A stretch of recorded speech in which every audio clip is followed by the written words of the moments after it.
Seorang pria di Tangerang Selatan, Banten rela memakai daster seharian demi menjaga anaknya dan viral di media sosial TikTok. Pria yang diketahui bernama Sandi ini mengenakan daster agar anaknya merasa tenang. Pasalnya sang istri harus mengerjakan tesis di semester akhir.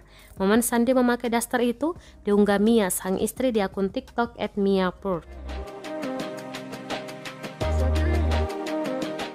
Dalam video terlihat Sandi mengenakan daster berwarna kuning. Tampak pria tersebut akan memasukkan mobil setelah menidurkan anaknya yang berusia 3 bulan. Sang istri pun merekam suaminya dari jendela rumah.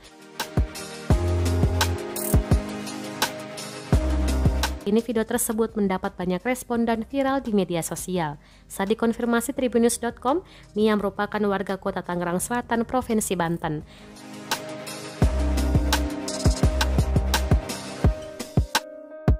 Yang merekam aktivitas suaminya yang memakai daster demi menjaga anaknya sampai tertidur. Apalagi saat menjaga anak, suaminya di rumah sendiri sedangkan ia sedang mengerjakan tesis. Ia menambahkan sang suami memakai daster karena bahan juga nyaman, sehingga sang anak lebih bisa tenang hingga tertidur.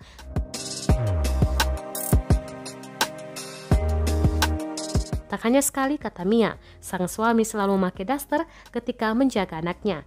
Sehingga selama Mia mengerjakan tugasnya, sang suami membantu menjaga anak. Keduanya bekerja sama dalam mengasuh anak.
Terima kasih sudah nonton. Jangan lupa like, subscribe, dan share ya.